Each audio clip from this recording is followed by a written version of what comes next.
No, pero lo voy a anotar acá para que lo tengan también.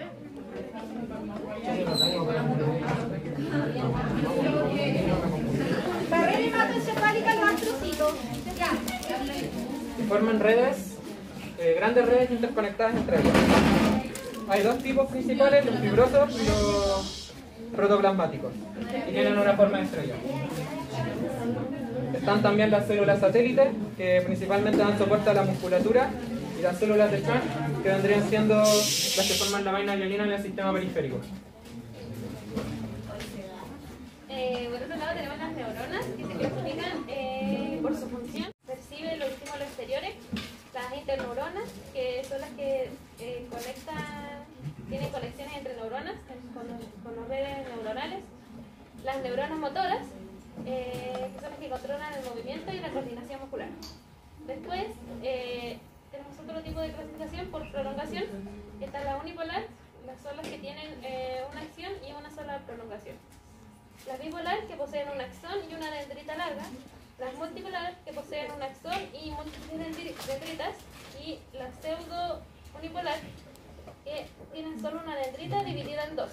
Se ubican en los ganglios, la raíz dorsal y los nervios craneales. Y las axónicas, que son los axones no dorsales. La última son las anaxónicas, que no distinguen los axones de sus dendritas. El trabajo principal de las neuronas es transmitir impulsos nerviosos. Y de las células nucleares, el soporte de las neuronas. Bravo, muy bien.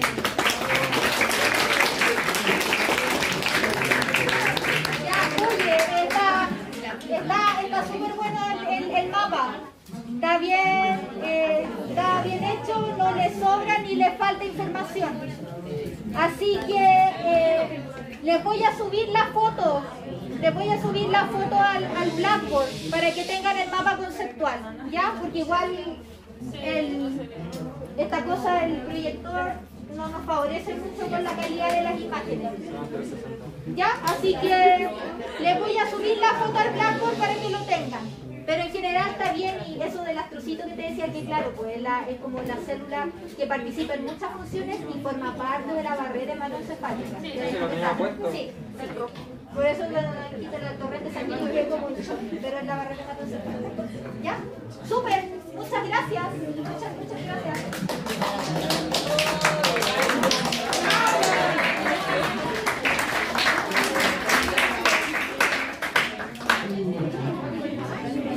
¡Drogas! Ah, no.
Silencio.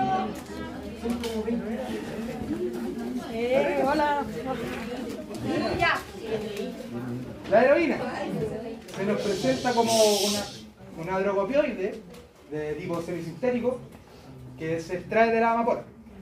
Esta se transmite a través del torrente sanguíneo, a través de neurotransmisores opiáceos y se adhiere a los receptores MU del TGAPA. Más predominantemente en el tipo MU. Esta actúa de dos formas, que en la manera presináptica, con el actuar de los receptores de la proteína G, los canales de calcio se cierran, que provoca que no se liberen los neurotransmisores. Esto que causa que efectivamente no se inhibe el dolor. en la parte postsináptica, en lugar de cerrar los canales de calcio, los canales de potasio se mantienen abiertos, lo que despolariza la célula o la neurona, lo que también efectivamente inhibe el dolor. Todo esto ya mencionado se encuentra en el tálamo, en el sistema límbico, el tubérculo olfatario, la médula espinal y la corteza cerebral, y puede tener distintos efectos como analgesia supraespinal, euforia, depresión respiratoria, efectos gastrointestinales y dependencia física.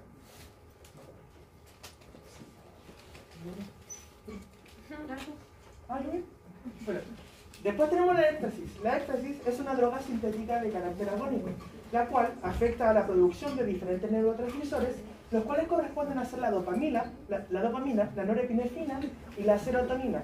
Lo que hace es aumentar la producción de estos. Cada uno de estos neurotransmisores corresponde con sus propios receptores. En el caso de la dopamina tenemos los de clase D, en el caso de la norepinefrina tenemos los 5-HT y en el caso de en el caso de la serotonina tenemos los 5-HT y en el caso de la norepinefrina tenemos los adrenérgicos. Cabe mencionar que cada uno de estos receptores son grupos, ya que existen diferentes cantidades de estos y diferentes tipos. En este caso, por ejemplo, podemos mencionar que, para contextualizar, la dopamina tiene 5 diferentes tipos de receptores, pero en este caso no solamente solo tratamos el D2, el cual es el afectado con el éxtasis. También nosotros tenemos que esto es de carácter presináptico. ¿Y qué es lo que nos genera? Es que lo que genera la éxtasis en sí, en los neurotransmisores, es que se degradan las vesículas, en los que vienen siendo los neurotransmisores de carácter químico. ¿Y qué es lo que se genera? Se genera que la hormona, la serotonina, en el momento en el cual no puede volver a entrar a lo que viene siendo la vesícula, esta se degrada. Esto afecta a diferentes tipos de órganos, los cuales pueden ser el hígado, el corazón y la corteza cerebral. Aunque cabe mencionar que hasta el día de hoy todavía se tiene dudas sobre esto, ya que no se ha podido comprobar de forma específica que se y tiene diferentes efectos. Los efectos que esta tiene, al ser una droga que básicamente lo que hace es el aumento de la serotonina, la norepinefrina y la serotonina, es un aumento en lo que viene siendo el humor. Esta normalmente se usa para lo que viene siendo para fiestas, para poder aumentar el carácter empático que tiene la persona, aumentar el humor, que ésta se sienta alegre, y así se me lengua la traba. Ya, está eufórico. Y lo pasa chancho en la fiesta con éxtasis. Básicamente. Sí. Una pequeña acotación antes que partamos. Que como esto lo hicieron en la tablet, entonces les pediría que le hagan la modificación correspondiente. ¿Ya? ¿Cómo? Ahora me voy a explicar. Acá, estos receptores que ustedes pusieron acá, estos son receptores postsinápticos. Es ahí, ¿no es cierto?, donde actúa los neurotransmisores endógenos, ¿no es cierto? Y donde finalmente también hay alguna respuesta derivada, ¿no es cierto?, de lo del éxtasis. Pero acá el presináptico, tengan cuidado con esta flecha, porque lo que ustedes están hablando acá es el efecto a nivel presináptico, porque finalmente el éxtasis lo que va a hacer es aumentar la liberación descontrolada de pleta de serotonina, libera mucho la parte noradrenalina, dopamina. Pero tengan cuidado acá, esta flecha me causa conflicto, porque puede subentenderse como que estos receptores son presinápticos. ¿Ya? Entonces, una cosa son donde actúan, que estos son en sus receptores postsinápticos, pero esta parte de acá, esta flecha, tendrían que hablar de que justamente el éxtasis genera a nivel presináptico una liberación masiva de estos neurotransmisores. ¿Ya? Entonces esa flechita ahí como que da a entender que es presináptico, pero no. Entonces, como para darle quizás del éxtasis hacia efecto presináptico, por ejemplo, liberación excesiva de estos neurotransmisores. Eso es la flechita. Esa era mi acotación. No sé si se entendió la... Sí, bueno. Claro, porque es que esto que ustedes están describiendo acá es lo fisiológico, ¿ya? Esto es lo fisiológico. porque están describiendo, bueno, esta parte, olvidemos el éxtasis en este minuto, pero lo fisiológico es que existen neurotransmisores de tipo dopamina, norepinefrina, serotonina, que se unen a diferentes receptores postsinápticos, ¿ya? Que pueden encontrar diferentes subtipos de receptor de dopamina, de serotonina y adrenérgico. Pero el éxtasis en sí tiene un potente efecto presináptico porque favorece la liberación masiva de estos neurotransmisores. Entonces, a eso me refiero, que aquí como que falta una flecha de efecto presináptico, no esta flecha de aquí, que pareciera como que estás uniendo los receptores postsinápticos con lo presináptico. A eso. ¿Se entiende la idea? Sí, ahora sí. Ya. Ahora sí que sí, ¿la otra? Ya, la cocaína. Entonces, bueno, la cocaína, al igual que el éxtasis, es una droga sintética agonista porque, por así decirlo, satura la hendidura sináptica con la dopamina.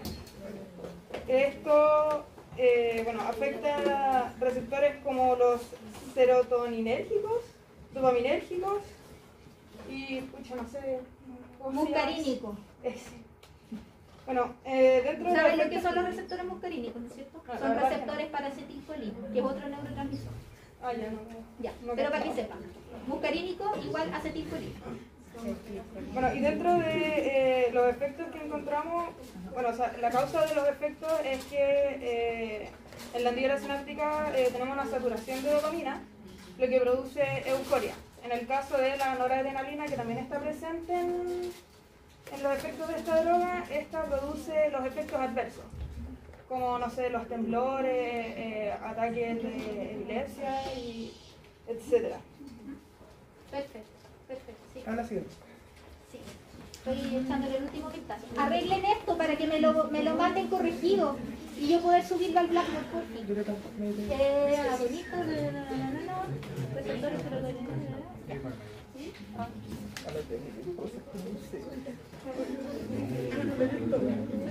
Ya. 2. Drogas 2. Parte 2. El alcohol es una sustancia antagonista. Algunos de sus neurotransmisores que afectan son la dopamina y la serotonina. Y algunos de sus receptores son la GABA ABC y 5-HT3, 5-HT1, 5-HT7. ¿Y esos son receptores de? No sé. Serotonina. Ah, de serotonina. ¿Cómo se ponen a hablar y no saben de lo que están hablando? 5-HT. Receptores de serotonina. ¿Y por qué me van a preguntar?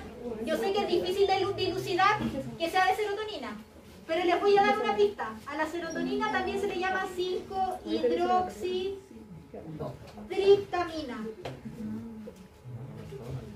5-HT. Ya, para que no lo olviden.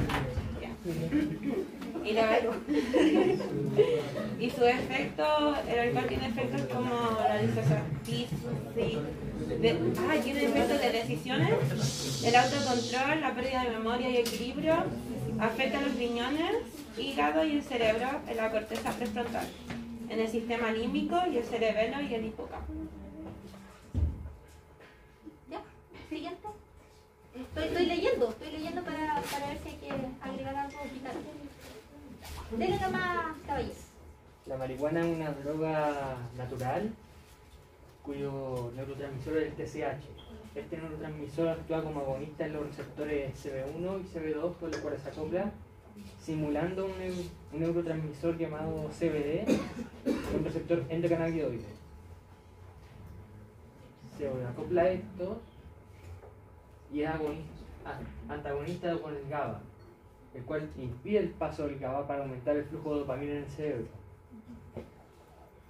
Sus efectos en el comportamiento de la persona pueden ser un estado de euforia, ansiedad, distorsión de la realidad, su actividad motora y irritabilidad. Los órganos que afectan son los pulmones, el corazón y en general el sistema simpático, sistema nervioso simpático. Ya, acá sí que hay que arreglar una cosa. Acá, la marihuana, el THC no es un neurotransmisor, el THC es un derivado de la cannabis, así como el THC está el CBD. Lo que pasa es que es el componente psicoactivo y es el que ejerce todos estos efectos secundarios que conocemos de la marihuana. Entonces no es neurotransmisor, es una sustancia psicoactiva que se aísla desde la cannabis. Y lo que hace es simular la actividad de los neurotransmisores endógenos que actúan en el sistema endocannabinoide. ¿Ya? Entonces, eso es lo que sucede. Entonces, acá pueden colocar sustancia activa o sustancia psicoactiva, THC. Y el THC es el que se estaría uniendo a los receptores de endocannabinoides CB1 y CB2 o ejerciendo su acción en otros receptores para otros neurotransmisores. Esto está bien y esto está bien, pero el THC no es un neurotransmisor, es una sustancia derivada de la planta de la cannabis, ¿ya? Que se aísla químicamente y es la que produce la mayor parte de los efectos que se visualizan por el consumo de marihuana, ¿ya? Entonces acá sustancia psicoactiva, componente psicoactivo, sustancia química que genera la mayor parte de los efectos observados, THC, ¿ya? Para que lo corrijan en el trabajo, ¿ya? ¿Y cuál sería el neurotransmisor de eso? Claro, sustancia psicoactiva del THC. O sea, está acá, serían receptores, sería la anandamida, la 2-AG, que son los compuestos endógenos, que son los ligandos naturales de los receptores de endocannabinoides.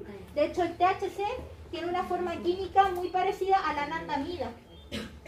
Por eso tiene un efecto muy parecido en estos receptores. Y recuerden que el principal receptor donde actúa THC, si lo vemos desde el punto de vista del sistema nervioso central, el CB1, que es el que está más ampliamente distribuido en el sistema nervioso central. ¿Ya? El CB2 también hay, pero mucho menos que el CB1 en el sistema nervioso central. Pero eso, el THC tiene una función similar a los ligandos endógenos como la anandamida y la 2-AG. ¿Ya? Eso. Gracias, muchas gracias.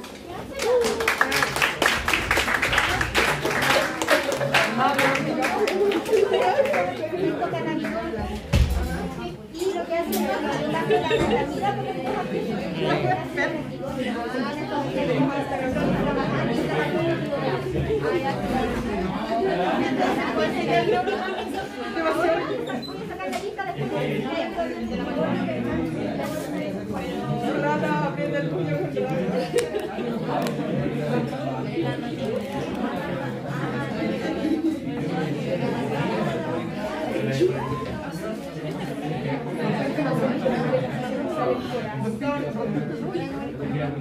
ya. Chao.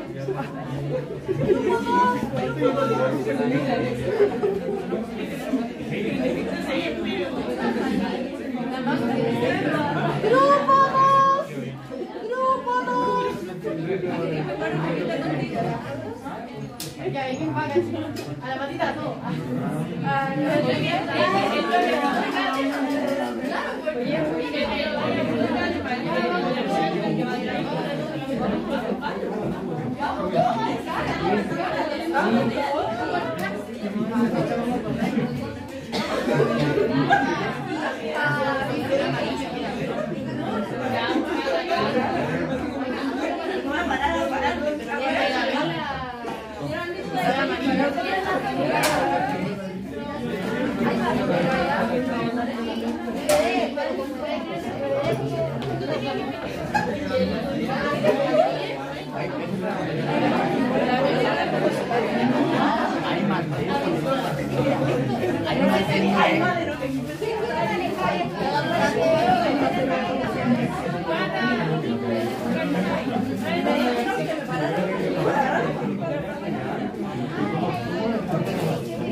Y está todo sentado y si yo no tuviera las patas y se trabaja con nadie,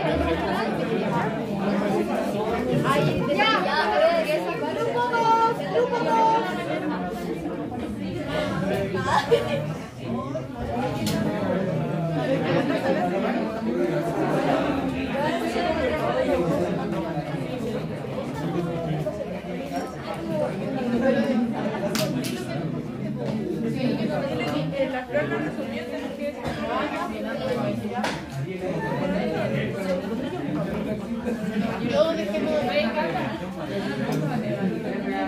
Ya.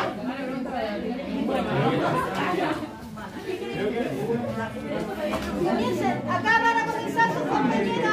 Atención, atención por favor. Yo creo que de toda la materia que entra en la prueba, esta es la parte más compleja. Ay, qué buena. No, pero es que de verdad, encuentro que esta es la parte más compleja, entonces si les quedó bien hecho el mapa, va a ser de gran ayuda para todos. Ojalá que sí. Esperamos que sí. Y si no, a ustedes anotan las correcciones, lo arreglan y lo podemos subir al Blackboard. No, pero lo tengo que ir agregando. Ya, vayan hablando. Ya, aparte yo. Nosotros partimos el esquema poniendo la sinapsis, que tal como hemos entendido durante todo el año, es el proceso de comunicación entre neuronas y se divide en dos. La química, voy a detallar. Gracias, Javi. Y la cual habla acerca de los canales de calcio se abren a favor de la gradiente y se unen las vesículas, que las vesículas son las encargadas de los neurotransmisores. Se une también a la membrana y se libera hacia la hendidura sináptica. Y luego los neurotransmisores se unen a un receptor en la neurona postsináptica. Y agrandándolo un poco más para el lado, por favor. Estoy más para el lado. Ah, espectacular. Bueno, ahí hay dos flechas que para abajo, eso, gracias. Ahí se relacionan con el potencial sináptico inhibidor y acá el potencial sináptico excitatorio. Eso. Ya, ¿y cómo lo relacionas? ¿Cuál sería el link directo? Tienes la sinapsis química. ¿Cómo sería el link? Para que sea un potencial postsináptico excitatorio e inhibitorio. La postsináptica cuando se unen el neurotransmisor a sus receptores, las células se dividen en los excitantes. Es que no está bien. Claro, no, pero para fines de explicación, claro. Porque tienes la sinapsis química, ¿no es cierto? Un neurotransmisor va a ser liberado hacia la hendidura sináptica y se va a unir a un receptor. Ese receptor va a mediar, ¿no es cierto?, la respuesta que tenga la neurona postsináptica, ya sea generando potenciales postsinápticos inhibitorios o excitatorios, lo cual va a depender, ¿no es cierto?, dependiendo si activa canales ionotrópicos o metabotrópicos, perdón, receptores, ¿ya? Entonces por eso sus compañeras ahí hicieron el link para tratar de vincular lo de los potenciales postsinápticos, ¿ya? Adelante, siga nomás. No sé quién sigue. El potencial de reposo. Ya, el potencial de reposo se llama así porque el potencial de membrana de una neurona no está transmitiendo un impulso nervioso. Pero eso no significa que la actividad sea cero. La neurona no está transmitiendo información y tampoco está recibiendo. El voltaje de actividad oscila entre los menos 60 milivoltios y los menos 70 milivoltios.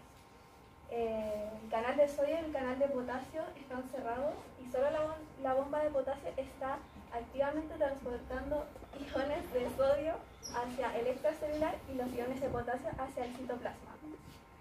Por esto el voltaje es negativo y queda en reposo. Es el potencial de equilibrio químico de los iones. Depende de la gradiente electroquímica y la permeabilidad membrana. Ya, ahora con sus palabras, explíqueme.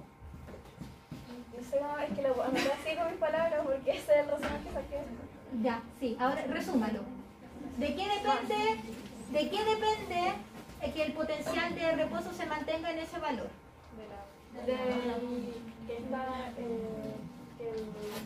Los canales están encerrados y que la bomba de potasio está activa, están sacando como los ¿Ya? ¿Solo de eso? Pero la intensidad eléctrica, ¿no? ¿De qué depende el potencial de reposo? Ya, está bien, la bomba sodio que permite, ¿no es cierto?, mantener entre comillas, desequilibrio en la concentración de los iones, haciendo que el sodio siempre esté afuera y el potasio siempre esté adentro, ¿no es cierto? Y es algo que requiere energía y que se usa mucho sobre todo para restablecer el potencial de membrana una vez que se gatilla un potencial de acción, ¿ya? Pero el potencial de membrana es menos 70. ¿Qué hablamos nosotros en la clase de potencial de membrana? Para cualquiera, el que sepa, que responda, si es que acá estamos medio complicados. No, eso, el potencial de umbral me permite gatillar un potencial de acción. Es el potencial que permite decidir, ya, se alcanzó este potencial, vamos a gatillar un potencial de acción, o no es suficiente y no se gatilla un potencial de acción. Recuerden que el potencial de acción, ¿qué propiedad tiene? Es todo o nada. O se dan las condiciones o no se dan las condiciones. Eso es, ¿ya? Volviendo al potencial de reposo. Ya pues, ¿de qué depende el potencial de reposo? ¿Cómo se mantiene? Ya vimos que un componente es la bomba. Tranquilidad. Sí. Tranquilidad. ¿Qué más? De la cantidad de potasio al interior de la neurona. Más que la cantidad de potasio, porque la cantidad de potasio siempre se va a mantener más concentrada dentro de la neurona que fuera de la neurona, se refiere, ¿se acuerdan cuando hablamos de los canales de fuga? Ay, yo lo tengo. ¿Se acuerdan cuando hablamos de los canales de Sí, fuga? yo lo tengo. Que son los canales que finalmente la bomba de... Ay, ¿Bomba naca? ¿Perdón? Bomba de potasio. Sí, Que no, permanece... Que permanece abierta. Sí, la única que permanece abierta. Usted había hablado. Dígame. Eso no era... Casi me desmayo. Pero con la bomba naca o no, como que entraban... Eran como de 3 y 2.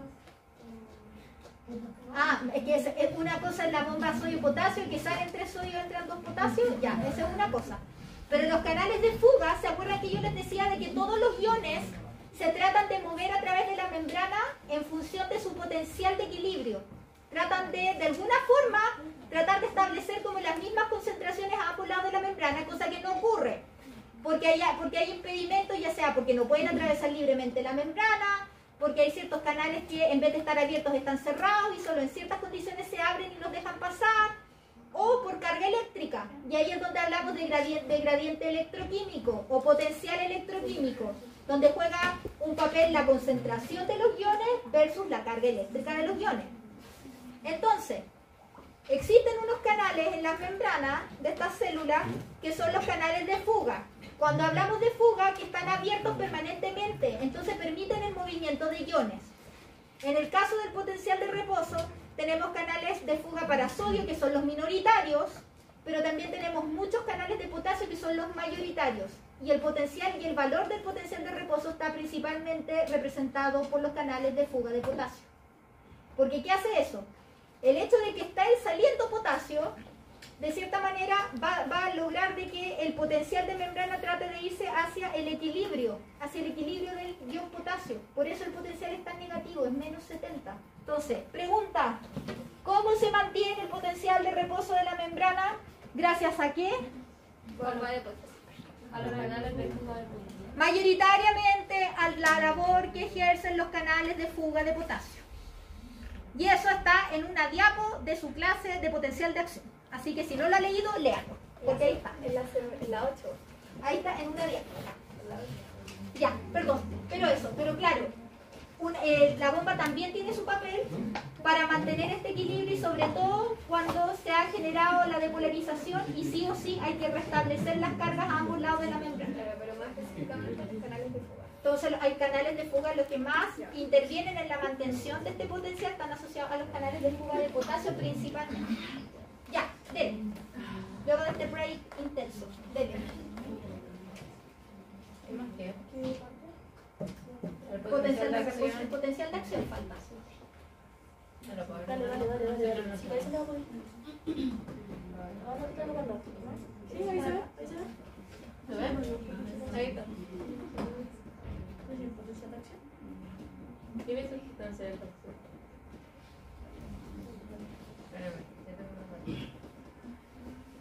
Pero cuéntenle a sus compañeros, ¿qué es el potencial de acción? No tienen para qué estar tan pauteados. Si a estas alturas ya estudiaron todo, me imagino, y saben mucho.